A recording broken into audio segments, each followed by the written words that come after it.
The flight attendant blocked the bathroom door and snarled, "You're not going anywhere until I say so." He looked her dead in the eyes and whispered, "Ma'am, I own this plane." She laughed until the pilot's announcement proved he wasn't lying. The fluorescent lights of Denver International Airport's Terminal B cast harsh shadows across the crowded gate area as passengers waited for the delayed evening flight to Seattle. Among them sat Benjamin Harris, a man whose weathered hands and simple gray sweater suggested nothing more than a retired teacher or perhaps a small business owner. His salt and pepper beard was neatly trimmed, his reading glasses perched on the edge of his nose as he quietly reviewed a paperback novel. What nobody in that terminal could have imagined was that this unassuming 58-year-old man had built Skyline Airlines from a single charter plane into a billion-dollar empire spanning 3 continents. Tonight, he was traveling incognito on one of his own aircraft, conducting what he called a ground truth mission, experiencing his airline exactly as his customers did without the red carpet treatment that came with his CEO status. Benjamin's journey to this moment began 35 years earlier in the cramped apartment above his father's struggling auto repair shop in Detroit. His father, Miguel Harris, had immigrated from Honduras with nothing but calloused hands and an unshakable belief that hard work could overcome any obstacle. Miguel worked 18-hour days, 7 days a week, saving every penny to send his son to college. "Mijo," his father would say in his thick accent, wiping grease from his hands, "you study hard, you treat people right, and someday you build something that lasts." Benjamin never forgot those words. Even as he climbed the corporate ladder, even as his net worth soared into the hundreds of millions, he remembered the nights when his father would collapse into his chair, exhausted but smiling, counting the day's earnings by lamplight. The gate agent's voice crackled over the intercom. "Ladies and gentlemen, Skyline Flight 447 to Seattle is now ready for boarding. We'll begin with our premium passengers." Benjamin remained seated, watching as first-class passengers filed past. He deliberately booked himself in coach, seat 12B, a middle seat between what appeared to be a college student absorbed in her phone and a businessman already snoring with his mouth open. As he approached the boarding gate, Benjamin noticed the flight attendant checking tickets. Ashley Morgan was her name, according to the badge pinned to her navy blue uniform. She was in her early 30s, with bleached blonde hair pulled back in a regulation bun and a smile that seemed painted on. Her eyes, however, held a hardness that suggested years of dealing with difficult passengers had worn away whatever genuine warmth she might have once possessed. "Next," Ashley called out, barely glancing up as Benjamin handed her his boarding pass. She scanned it quickly, then looked at him with the kind of dismissive once-over reserved for passengers she deemed unimportant. "12B," she said flatly, handing back his pass. "That's coach, all the way to the back." "Thank you," Benjamin replied politely, though he noticed she hadn't offered the same courteous directions to the passenger before him, a young woman in designer clothes who'd been warmly directed to first class. "You're still here? Interesting. Most people click away. But don't subscribe unless you're ready to see how deep this really goes." The aircraft was one of Skyline's newer Boeing 737s with leather seats and updated entertainment systems. Benjamin had personally approved the cabin design, insisting on extra legroom in economy and improved air filtration. As he made his way down the narrow aisle, he felt a quiet pride in what his company had built. Finding his seat, Benjamin settled between his sleeping neighbor and the college student who glanced up from her phone long enough to offer a brief smile. The businessman, he noticed, had somehow managed to spread his belongings across all 3 seats until Benjamin's arrival forced him to consolidate. "Sorry," he mumbled, not sounding sorry at all as he reluctantly moved his laptop bag. "No problem," Benjamin replied, genuinely unbothered. He'd flown middle seats before, back when he was climbing the ranks. He remembered the discomfort, the awkwardness, the way flight attendants often overlooked coach passengers in favor of their higher-paying counterparts. As the plane filled up, Benjamin observed the interactions between crew and passengers. He watched Ashley Morgan move through the cabin, her demeanor noticeably different depending on whom she was addressing. First-class passengers received warm smiles and proactive offers of assistance. Coach passengers got clipped responses and barely concealed impatience. The flight took off without incident, climbing into the evening sky above the Rocky Mountains. Denver's lights twinkled below like scattered diamonds before disappearing behind a wall of clouds. Benjamin gazed out the small window, remembering his first flight as a terrified 22-year-old on his way to a job interview in Chicago. He'd saved for months to afford that ticket, wearing his only suit and carrying a briefcase his father had bought him as a graduation gift. An hour into the flight, turbulence began to shake the aircraft. Nothing severe, just the kind of mild bumping that made nervous flyers grip their armrests and seasoned travelers barely look up from their magazines. Benjamin, having logged over 2 million miles in the air, continued reading his book. But the college student beside him was clearly struggling. Her knuckles were white as she gripped the armrest, her breathing shallow and rapid. Small beads of sweat dotted her forehead despite the cool cabin air. "First time flying?" Benjamin asked gently. She nodded, not trusting her voice. "It's just a little rough air," he said reassuringly. "Like driving over a bumpy road. The plane is built to handle much worse than this." She managed a weak smile. "I'm Maya," she whispered. "Benjamin. And I promise you, Maya, this is completely normal. The pilots up front have seen this thousands of times." Maya's breathing began to slow as Benjamin continued talking in a calm, steady voice, sharing stories of his travels and explaining how aircraft were designed to flex and move with turbulence rather than fight it. Within minutes, she was visibly more relaxed. "Thank you," she said. "I was about to have a panic attack." "Happy to help," Benjamin replied. "We all need someone to look out for us sometimes." It was during this conversation that Ashley Morgan appeared in the aisle beside them, having apparently noticed the interaction. But instead of offering assistance or checking on Maya's well-being, she fixed Benjamin with an annoyed stare. "Sir, you need to keep your voice down," she said sharply. "Other passengers are trying to rest." He glanced around the cabin.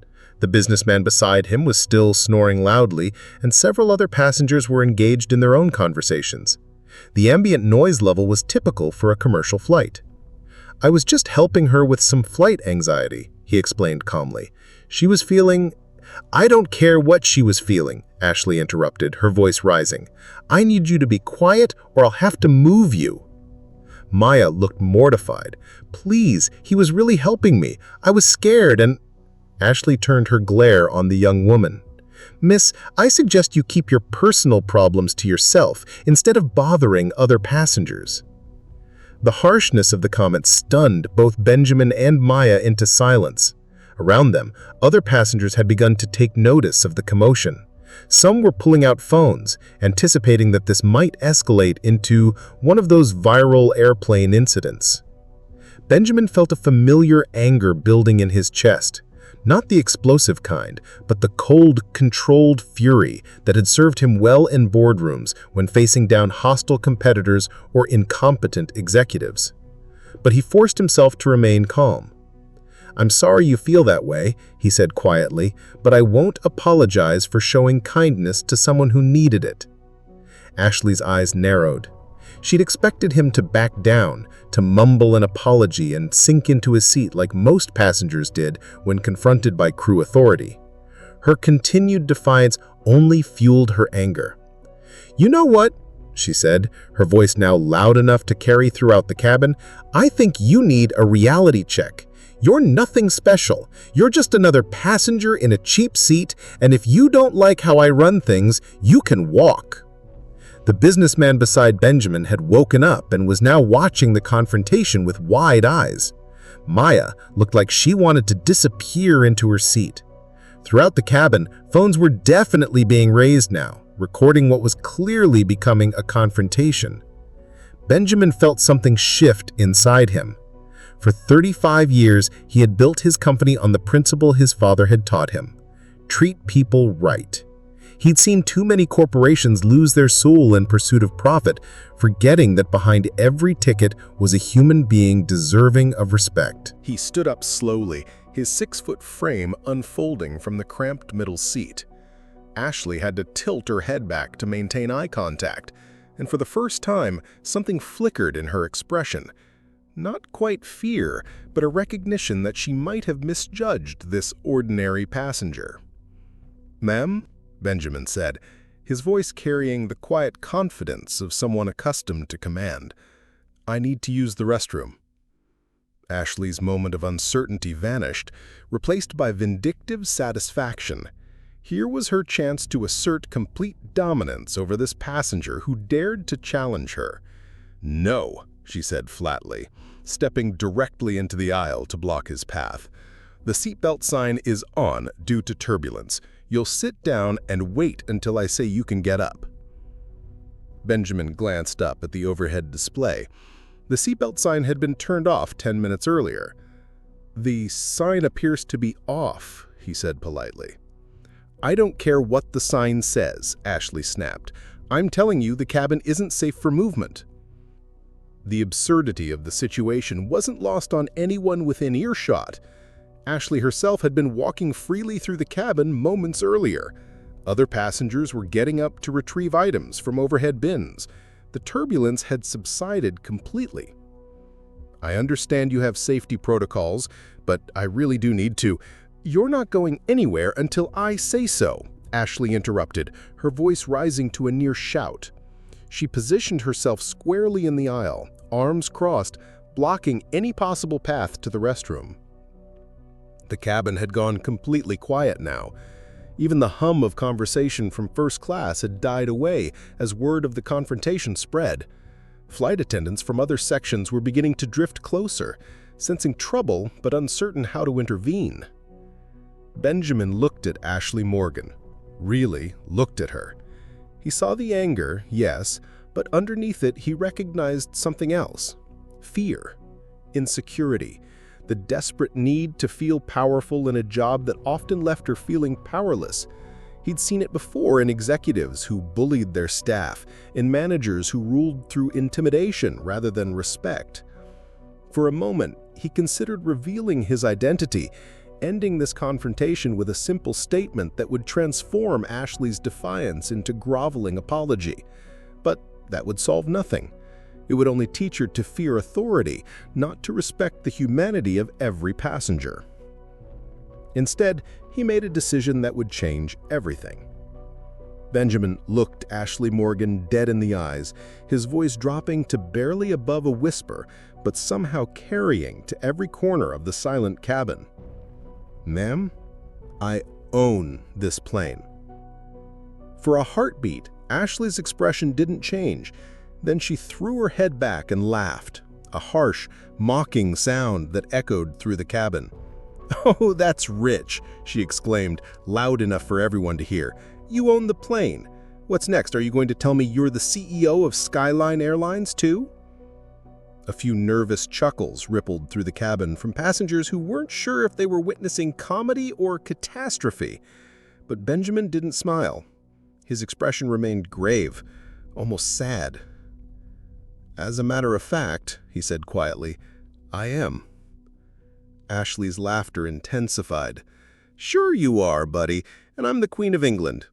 You know what I think? I think you're just another delusional passenger who thinks—" Her words were cut off by a crisp voice over the cabin's intercom system. "Ladies and gentlemen, this is Captain Rodriguez speaking. We have a very special passenger aboard tonight, and I've just been informed of his presence. Mr. Benjamin Harris, founder and CEO of Skyline Airlines, is traveling with us in the main cabin this evening." The silence that followed was so complete that the only sound was the steady hum of the aircraft's engines. Ashley's face went through a remarkable transformation, from smug satisfaction to confusion to dawning horror, as the reality of the situation crashed over her like a tsunami. "Mr. Harris," Captain Rodriguez continued, "if you could identify yourself, sir, I'd like to invite you to the flight deck at your convenience." Every eye in the cabin turned to Benjamin, who remained standing in the aisle, still blocked by Ashley Morgan. Her arms had dropped to her sides, her mouth hanging open in shock. "That would be me, Captain, though I'm currently unable to move about the cabin due to crew instructions." What happened next would be replayed on social media millions of times over the following weeks. Captain Rodriguez himself emerged from the cockpit, his uniform crisp and his bearing military straight. He was a 20-year veteran of Skyline Airlines, hired personally by Benjamin Harris during the company's early expansion. The captain walked purposefully down the aisle, past the first-class passengers who were craning their necks to see what was happening, past the flight attendants who had suddenly found pressing tasks that required their immediate attention elsewhere. When he reached row 12, Captain Rodriguez stopped directly in front of Benjamin Harris. Then, in a gesture that would become legendary among Skyline employees, he snapped to attention and rendered a perfect military salute. "Mr. Harris, it's an honor to have you aboard, sir. I had no idea you were traveling with us tonight." Benjamin returned the salute with a simple nod, then extended his hand. "The honor is mine, Captain Rodriguez. I remember when you flew your first route for us. Denver to Phoenix, wasn't it?" "Yes, sir. You were there to see us off. Said it was important to be there for the milestones." Throughout this exchange, Ashley Morgan stood frozen, her face cycling through various shades of pale. The reality of what she'd done, how she'd treated the owner of the airline in front of dozens of witnesses with phones recording every moment, was beginning to sink in. "Captain," Benjamin said, his voice carrying the quiet confidence of someone accustomed to command, "I was just trying to use the restroom, but I was told by your crew that I wasn't allowed to move about the cabin." Captain Rodriguez's expression hardened as he turned to look at Ashley. "Miss Morgan, is there some safety concern I should be aware of?" Ashley's mouth opened and closed soundlessly. Around her, the other flight attendants had suddenly discovered urgent tasks that required their immediate attention elsewhere. I thought," she stammered, then fell silent. "The seatbelt sign has been off for quite some time, and I don't recall issuing any instructions to restrict passenger movement." Benjamin raised a hand gently. "Captain, I think there may have been a misunderstanding. Miss Morgan was clearly concerned about passenger safety, and I appreciate her diligence." It was a gracious out, an opportunity for Ashley to salvage some dignity from the situation, but she was too shocked, too humiliated to take it. "I didn't know," she whispered, barely audible. "I didn't know who you were." The words hung in the air like an accusation. Around the cabin, passengers shifted uncomfortably, recognizing the implication of what she'd just said. She didn't know who he was, and that had made all the difference in how she treated him. Benjamin studied her face for a long moment, seeing not just the flight attendant who'd humiliated him, but the human being underneath. Someone who'd gotten lost in the power dynamics of her job, who'd forgotten that respect wasn't something to be earned through status, but something owed to every person simply by virtue of their humanity. "Miss Morgan, I want you to think about something. Earlier tonight, you saw a young woman who was frightened and anxious. Instead of offering comfort or assistance, you dismissed her fear and criticized the passenger who was trying to help her. You didn't do that because you didn't know who I was. You did it because you didn't see her as worthy of your time and attention." Ashley's eyes filled with tears as the truth of his words hit home. "That's the real issue here. Not that you disrespected me, but that you've forgotten the most basic principle of human interaction. Treating others with kindness and dignity, regardless of what they can do for you." Captain Crowth wrote, "Mr. Harris, what would you like me to do about this situation?" Benjamin was quiet for a long moment, considering. Around the cabin, passengers waited in rapt attention for his decision. Ashley's career, possibly her livelihood, hung in the balance. "Captain, I'd like to finish this flight without any further disruption. Miss Morgan, you and I will have a conversation after we land, but right now, I think we all have some reflecting to do." Benjamin turned back to the passengers. At last, he received his free game changer. He sent mecha dragons second to the graveyard, and Grave solved the unseen order, and now that's to a biter with 2 spells, plus 2 more dragons on the board. Then Benjamin found himself in conversations with passengers throughout the cabin. Word had spread quickly about his identity, but rather than treating him like a celebrity, most seemed genuinely interested in sharing their experiences with the airline, both positive and negative. An elderly woman from 3 rows back made her way over to thank him for his company's policies regarding elderly passengers. A business traveler shared suggestions for improving the frequent flyer program. A mother traveling with young children praised the crew's helpfulness on a previous flight.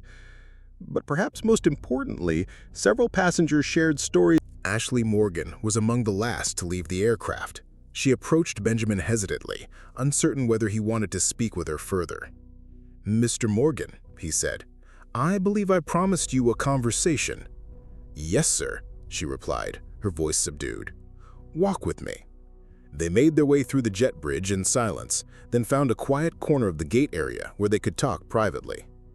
"Tell me about yourself," Benjamin said, settling into one of the uncomfortable airport chairs. "How long have you been with Skyline?" Ashley seemed surprised by the question. "5 years, sir. I started right out of college." "What made you want to become a flight attendant?" I thought it would be glamorous, I guess. Traveling to different cities, meeting interesting people."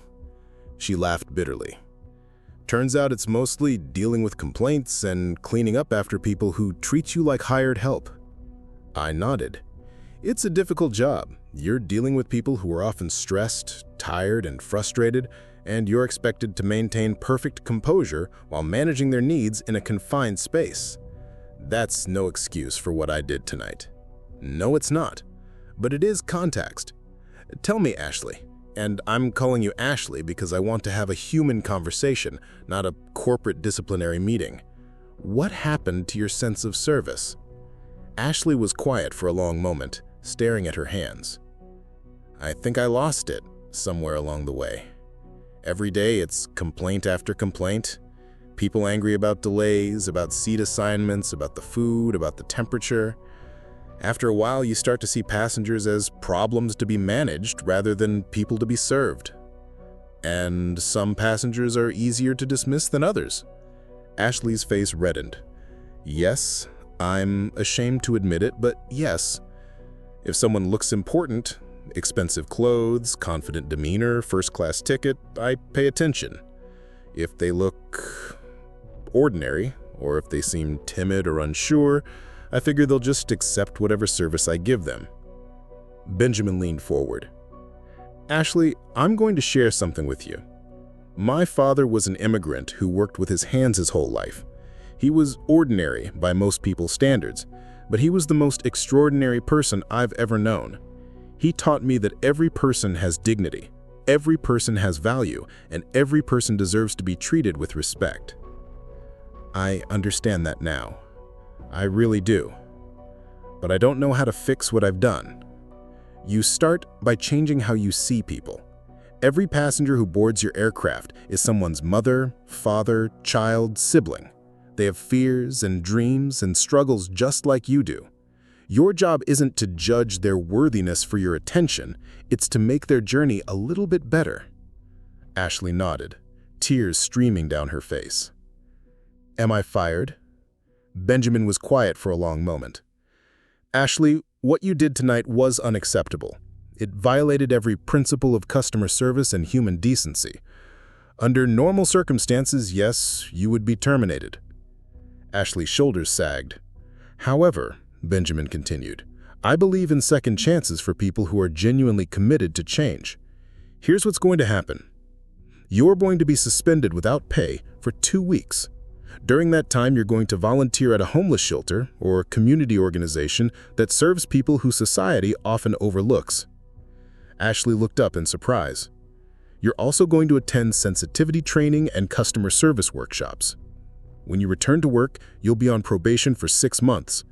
Any complaints about your attitude or behavior will result in immediate termination."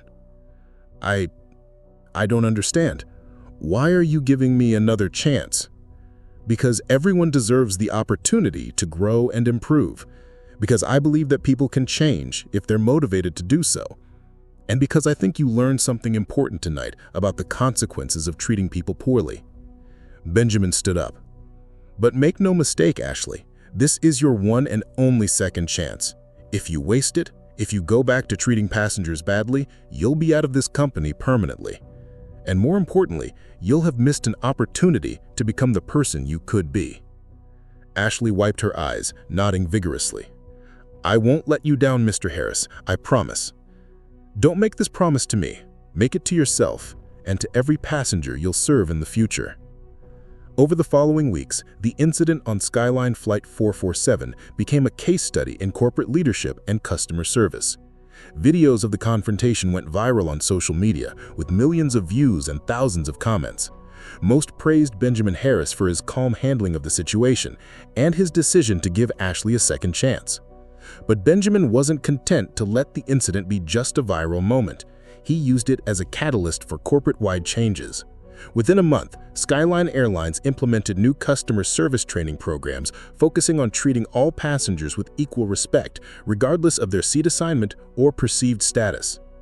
The company also established a zero-tolerance policy for discriminatory behavior by employees. Benjamin began making regular unannounced flights in coach, continuing his ground truth missions to experience the airline from the customer's perspective. These trips led to numerous improvements in service delivery and employee training. Ashley Morgan, for her part, took her second chance seriously. She spent her 2-week suspension volunteering at a homeless shelter for homeless veterans, serving meals and listening to their stories. The experience was transformative, opening her eyes to the struggles and dignity of people she might have previously dismissed. When she returned to work, her colleagues were amazed by the change in her demeanor. She was patient with difficult passengers, proactive in offering assistance, and treated everyone with the same level of courtesy and respect. 6 months later, Ashley received a commendation for exceptional customer service after helping an elderly passenger with dementia find his way to his connecting flight. The passenger's daughter wrote a letter to the airline praising Ashley's kindness and patience.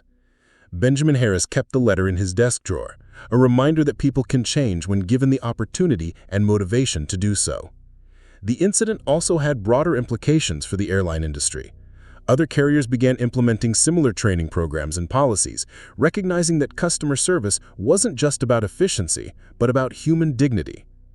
Maya Brooks, the college student who had been afraid to fly, went on to become a frequent flyer and eventually a Skyline employee herself, inspired by the kindness that she'd witnessed from both Benjamin Harris and, eventually, Ashley Morgan. A year after the incident, Benjamin was asked about it during a company town hall meeting. "What I learned that night," he said, "is that leadership isn't about commanding respect through authority. It's about earning respect through example. It's about treating every person you encounter as if they matter, because they do." He paused, looking around the room at hundreds of Skyline employees. "We're not just in the airline business, we're in the human business. Every interaction we have is an opportunity to make someone's day better or worse. Every passenger who boards our aircraft is trusting us not just with their safety, but with their dignity." The applause that followed was spontaneous and sustained, but Benjamin raised his hand for quiet.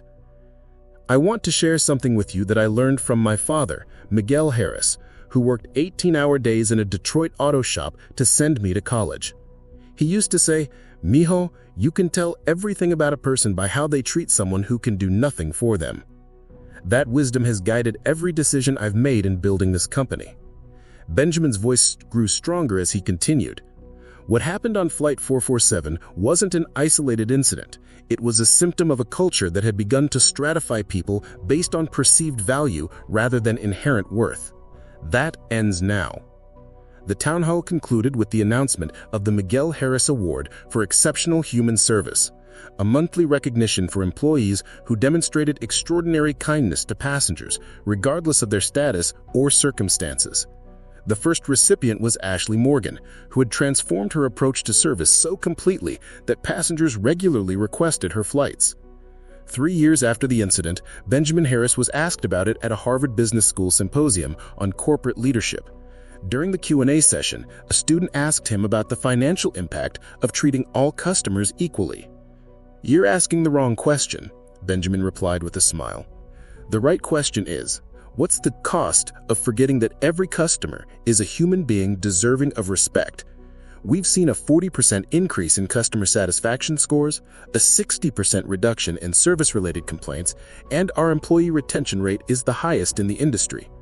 But more importantly, we've created a culture where people want to work and passengers want to fly. You see, when you treat people well, all people, not just the ones who seem important, they respond with loyalty, enthusiasm, and trust. When employees feel valued and empowered to show genuine care for customers, magic happens. When passengers feel respected and valued, they become ambassadors for your brand. After his speech, Benjamin was approached by a young woman who looked familiar. It took him a moment to recognize Maya Brooks, now wearing a sharp business suit and carrying herself with confidence. "Mr. Harris," she said, extending her hand. "I'm Maya Brooks. I was the scared college student on Flight 447. Benjamin's face lit up with recognition. "Maya! Look at you! You're all grown up! What are you doing these days?" "I just graduated from business school, actually, and I wanted to thank you for something that might seem small to you, but changed everything for me." "Oh?" "That night when I was terrified and you took the time to calm me down, you showed me what leadership really looks like. Not the dramatic kind you see in movies, but the quiet kind. Seeing someone in need and simply helping, without expecting anything in return." Maya's eyes sparkled with excitement. "I've started my own company now, a travel app that connects nervous flyers with experienced travelers